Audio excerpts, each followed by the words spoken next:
कृष्ण लौटकर गोपियों के पास आते हैं। अंततोगत्वा जब कृष्ण पुनः गोपियों के मध्य प्रकट हुए तो वे अति सुंदर लग रहे थे, जो समस्त ऐश्वर्यों से मुक्त व्यक्ति के अनुकूलन था। ब्रह्मा सहित ने कहा, हे कृष्ण अकेले विशेष सुंदर नहीं लगते, किंतु जब उनकी शक्ति विशेषतः राधा रानी के रूप में उनकी हृदयनी शक्ति विस्तार करती है तो वे अत्यंत भव्य प्रतीत होते हैं। शक्ति रहित परम सत्य की पूर्णता की मायावादी विचारधारा अपूर्ण ज्ञान के कारण अपनी विभिन्न शक्तियों के प्रदर्शन के बिना परम सत्य पूर्ण नहीं है।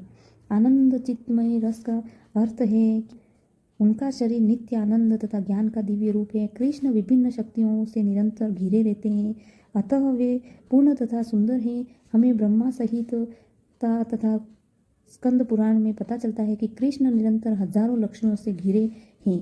गोपियाँ लक्ष्मियाँ ही हैं जिनके साथ कृष्ण यमुना के तट पर हाथ में हाथ डालकर घूमते हैं।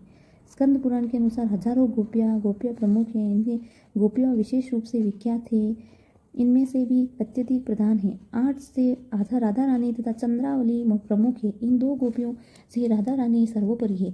जब कृष्ण यमुना तट पर स्थिर जंगल में प्रवेश किया तो चांदनी के आसपास सारा अंधकार दूर हो गया। ऋतु के अनुकूलन कुंद कमंद फूल खिल गए, मंद वायु सुगंध को फैला रही थी। सुगंधित को मधु समझकर वायु के साथ मधुमक्खियां भी मंडरा रही थी। गोपियों ने नर्म मालू को बराबर किया और उसके ऊपर वस्त्र रखकर कृष्ण के बैठाने के लिए एक गुदगुदा आसन तैयार कर दिया। वहां पर जितनी गोपियां एकत्र थी लगभग सब देवाती थी। पूर्ण जन्म के भगवान रामचंद्र के अवतार के समय वे वैदिक विद्वान थी।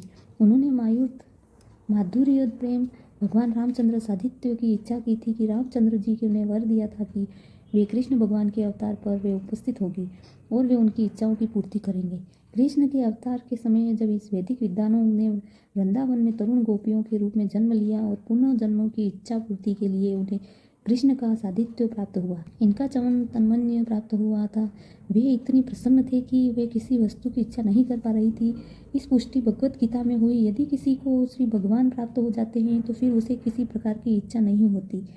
जब गोपियों को कृष्ण की संगति प्राप्त हो गई तो उन्हें सारे दुख तो दूर हुए ही, साथ ही कृष्ण के अभाव से जितना विलाप था उससे भी मुक्ति मिल गई। उन्हें लगा कि उन्हें किसी प्रकार की इच्छा नहीं है। कृष्ण की संगति के परम तुष्ट होकर उन्हें भूमि पर अपने वस्त्र फैला दिए। ये वस्त्र रेशमी थे और उनकी वृक्ष स्थलों पर लेपित लाल कुमकुम से सने थे। उन्होंने बड़ी सावधानी से कृष्ण के लिए आसन बिछाया। कृष्ण तो उनके जीवन धर्म थे, अतः उन्होंने उनके लिए अत्यंत सुखदायक आसन बनाया। गोपियों के बीच इस आसन पर बैठे कृष्ण और अधिक सुंदर लग रहे थे। यद्यपि शिव ब्रह्मा यहाँ तक कि शेष स्थानीय बड़े बड़े योगी अपने अंतःकरण के कृष्ण का ध्यान धरते हैं, किंतु यहाँ पर गोपियाँ साक्षात कृष्ण को अपने समक्ष अपने वस्त्रों पर आसन देख रही थी। गोपी समाज के कृष्ण अत्यंत सुंदर लग रहे थे। गोपियाँ तीनों लोगों की सर्वाधिक सुंदर रमणियाँ थी और वे कृष्ण के चारों ओर समेत थी। कृष्ण प्रत्येक गोपी के पास बैठे थे। जहाँ यह प्रश्न किया जा सकता है कि ऐसा उन्होंने कैसे किया। इस श्लोक में एक महत्वपूर्ण शब्द है ईश्वर। जैसा कि भगवत गीता में कहा गया, ईश्वर सर्वभूतानाम, ईश्वर जन जन में हृदय में स्थिर है। परमात्मा का सूचक है कि कृष्ण भी गोपियों की इस मंडली के परमात्मा के रूप में अपनी इस विस्तार शक्ति का प्रदर्शन किया। कृष्ण प्रत्येक गोपी के निकट आसीन थे, किंतु गोपियों के अलशील थे। कृष्ण गोपियों पर इतने दयालु थे कि उनके लिए हृदय में विद्यमान होकर योगदान में अवगत होने के बजाय गोपियों के निकट आसीन हो गए। उन्हें आपको बाहर आसीन करके अपने गोपियों पर विशेष कृपा की, क्योंकि वे सारी सृष्टि की चुनी हुई सुंदरिया थी। अपने प्राण प्यारे को पाकर गोपियाँ अपनी बोहे मटका कर उन्हें प्रसन्न करने लगी और अपना क्रोध छिपाकर हंसने लगी। कुछ गोपियाँ उनके चरण कमलों को अपनी गोद में लेकर सहलाने लगी और हंस हंस कर अपने गौण क्रोध को इस प्रकार प्रकट करने लगी, हे कृष्ण, हम वृंदावन की सामान्य स्त्रियां हैं और वैदिक ज्ञान के विषय में अधिक नहीं जानती क्या सही है और क्या गलत है। अतः हम आपके प्रश्न कर रही है और आप परम विद्वान हैं, आप सही सही उत्तर दे सकते हैं। हम देखते हैं कि प्रेमी पुरुषों की 3 श्रेणियां हैं। एक श्रेणी तो केवल प्रेम ग्रहण करती है, दूसरी अनुकूल होकर प्रतिपान करती है, भले ही प्रेमिका विपरीत हो, तो तीसरी न तो अनुकूल होती है न प्रतिकूल। तो आप तीनों में से किसे पसंद करते हैं या किसे सत्य मानते हैं। प्रत्युत्तर में कृष्ण ने कहा, सखियों, जो लोग प्रेम व्यापार के समय प्रतिपादन करना चाहते हैं वे व्यापारी तुल्य हैं। वे उतना ही देना चाहते हैं जितना उन्हें प्राप्त होता है। यहाँ पर प्रेम का प्रश्न ही नहीं उठता है। यह तो मात्र स्वार्थपूर्ण तथा स्वे केंद्र व्यापार है। भले ही इन रंच भर प्रेम भी न हो तो व्यापारियों की श्रेष्ठ है। दूसरी श्रेणी के लोग पहली श्रेणी से श्रेष्ठ है। जो दूसरी पक्ष को विरोध पाने के लिए प्रेम करते हैं। माता पिता अपनी संतानों को अपनी अपेक्षा के बावजूद प्रेम करते हैं, एकनिष्ठ प्रेम है। तीसरी श्रेणी के लोग हैं जो प्रतिदान करने हैं न अपेक्षा। उप श्रेणियाँ एक आत्मविश्वास रहता है जिसे किसी से प्रेम की आवश्यकता नहीं है।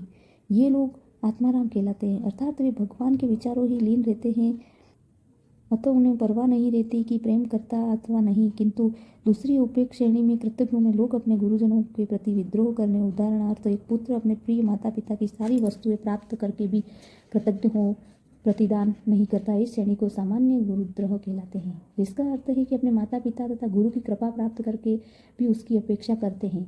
इस प्रकार कृष्ण ने प्रश्न का उत्तर दिया जो अप्रत्यक्ष रूप से उसे संबंधित थे कि गोपिया के व्यवहार को ठीक से नहीं समझा। उत्तर में कृष्ण ने कहा कि भगवान रूप में आकृष्ट हैं, उन्हें किसी प्रेमी आवश्यकता तो नहीं है, किंतु साथ ही उन्होंने यह भी कहा कि वे कृतज्ञ नहीं है। कृष्ण ने आगे कहा, सखियों, कदाचित मेरे शब्दों तथा कार्यों में तुम्हें पीड़ा पहुंची हो तो, किंतु तुम्हें ज्ञात हो कि कभी कभी मैं अपने प्रति भक्तों द्वारा किए गए कार्यों का प्रत्युत्तर नहीं देता। मेरे भक्त मुझ पर अत्यधिक आसक्त है कि किंतु कभी कभी मैं ठीक से भावों का प्रचार नहीं देता। मेरे प्रति अपना प्रेम बढ़े, यदि मैं सरलता से उपलब्ध हो जाऊं तो सोच सकते हैं कि कृष्ण इतने सुलभ हैं। मैं कभी कभी प्रत्यक्ष नहीं देता कि किसी पुरुष के पास धन न हो, किंतु काल बाद यह संपत्ति सचित कर ले सके। तुम कभी यह मत सोचना कि तुम्हारे साथ सामान्य भक्तों जैसा व्यवहार करता रहा हूँ। मैं नहीं जानता क्योंकि तुम क्या हो। तुमने सारी सामाजिक तथा धार्मिक मर्यादाओं का त्याग किया है। तुमने माता पिता से अपने सारे संबंध तोड़ लिए हैं।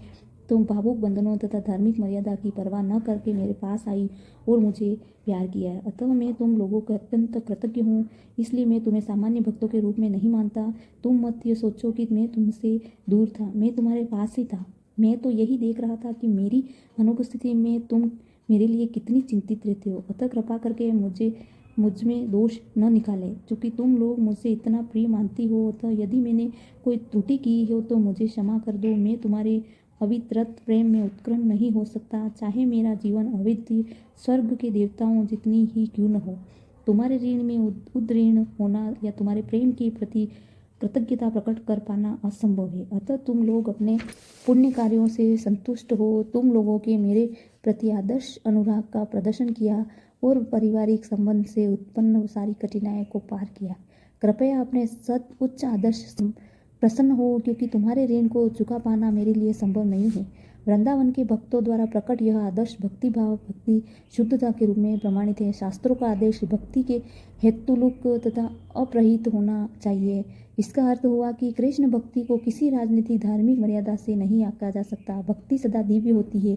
गोपियों ने कृष्ण के प्रति विशेष रूप से शुद्ध भक्ति प्रवृत्ति, यहाँ तक कि कृष्ण स्वयं अपने ऋणी बनते रहे। हे भगवान चैतन्य ने कहा कि वृंदावन की गोपियों द्वारा प्रदर्शित भक्ति भगवान तक पहुँचाने की उन समस्त विधियों को लांघ गई थी।